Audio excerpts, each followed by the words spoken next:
Hey, welcome to another episode. I'm Cliff, and I got a plumber buddy that does maintenance plumbing, goes out to the field and fixes whatever they got. They got sewage backup, leaky pipes. They'll come across old parts and they'll be like, "Hey, Cliff, I got this part. You want to take it apart?"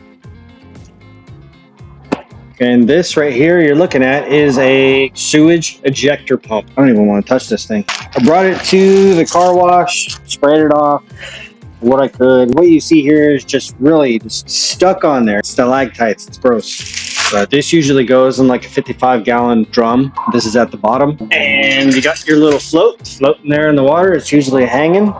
And when the water rises, gets to the top, triggers the pump, flushes the whole 55-gallon bucket, goes back down, turns it off. So this is the on-off flow. When it's on, it'll shoot through this tube and out the system.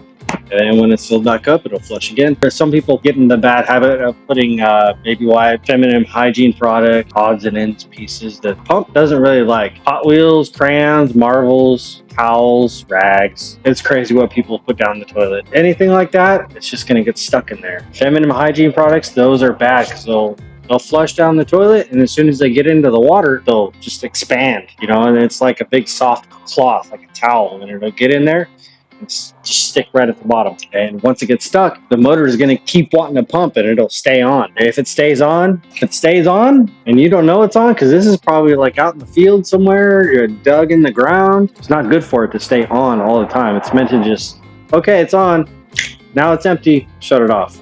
It'll get hot, it'll burn it up. Then you got to get a new one. This unit right here is probably like a $600 piece that when you replace it, yes, you have to reach in the now full 55-gallon drum, just full of poop. You got to reach in there, take it out. Be really careful with this thing. This thing is just nasty, but it's something to take apart. It's kind of how I like de-stress sometimes. I like taking stuff apart, seeing what's in it, seeing how it works. This is a $600 pump, so when am I going to get a chance to actually take one of these apart just to see inside? Maybe it might help you to see what's inside of this one. So if you have this problem, maybe you can take it apart, clear the clog, put it back together, and maybe it still works. Save you $600. It's going to be messy. It's going to suck. Hey, if you want to spend the money, go ahead. But if not, so let's go ahead and start breaking into it. Use my old tools, junk ones. And once I use them, don't put them back in the toolbox. Everyone's got extra Walmart bags. Or you know what? There's oil inside of this. This is a sealed unit. I'm going to go ahead and keep that on so no oil leaks everywhere while I'm taking this thing apart. Another thing I'm going to add is my clothing. When it gets old and I can't wear it anymore, it gets all shredded or faded or whatnot, I put it into a bag, save them for jobs like this. You're not going to wear it anymore. It's cloth, it's rag. When you're done with it, you can wad it up, then throw it away. So it's a clean rag pretty much. Clean rag free. It's going in the trash anyway, so why not make it dirty before you throw it away? Beware, there might be some really bad stuff in here. If it's too gross, I won't put it on the video.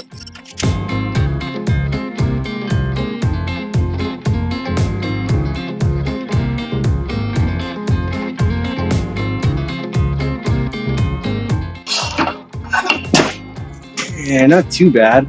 Definitely some baby wipes.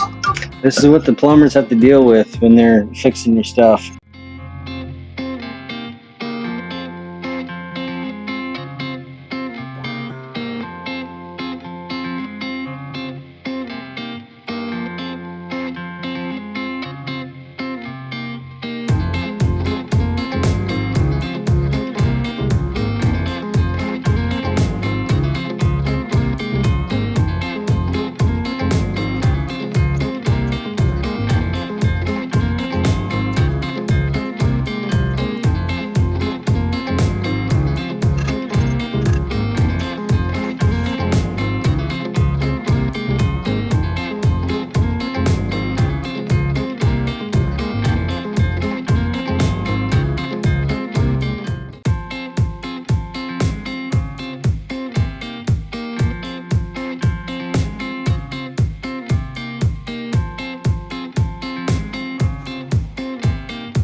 So now that I have all the internals broken down, here is the motor components.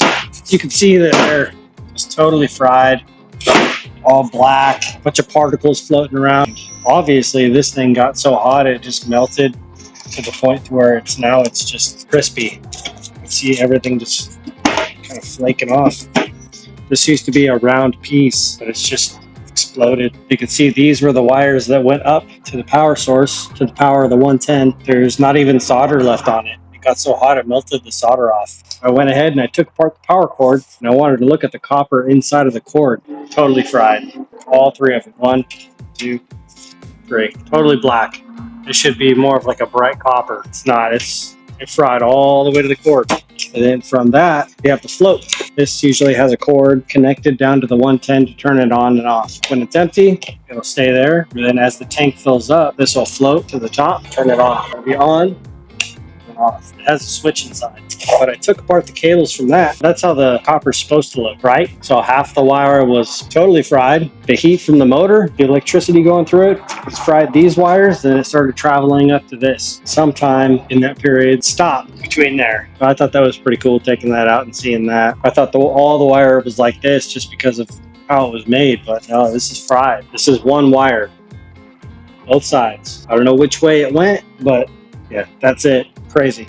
Now the float, I've seen these before. I never actually knew what was inside of them. I thought it was like some kind of like disc that went up and down and made your contacts to power off and on. So I went ahead and I took a cross section of it. See inside. It's actually pretty cool. There's a little ball bearing, goes up and down. It's basically like a light switch activated by a ball bearing.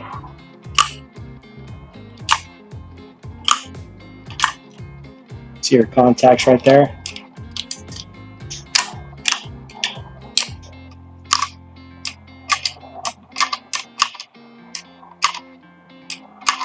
What ultimately killed this motor was something getting caught in the impaler. This is the impaler, the thing that spins and pumps all the stuff out. It was pumping and pumping and pumping, and nothing was coming through. So it was just on for hours and hours trying to pump it out until eventually it just fried, toast. Yep, and that's it. Don't throw things that shouldn't go down the toilet. Baby wipes, feminine hygiene products, eventually it's gonna cost you. This is not why you subscribe to my channel. I usually do metal art, but I just like to tear things apart just to see what's inside of them. Maybe something I can use later on down the road. Everything you take apart, there's something different about it. I know some people out there wouldn't be able to stomach this, but if you have any questions on anything I've done in this video, if there's something you don't understand, let me know down in the comments. If you like this content and you want to see more, like and subscribe for future videos. I don't do all my videos about tearing apart stuff, but sometimes I do. Now, in one of my last videos, I forgot to mention something I was doing, and I got a lot of people that just were completely rude about it. But if you have like an honest question, I will get back to you. If it's something rude, it's gonna get deleted. Sorry, I've done that many times with my last one. All because someone didn't understand what I was doing.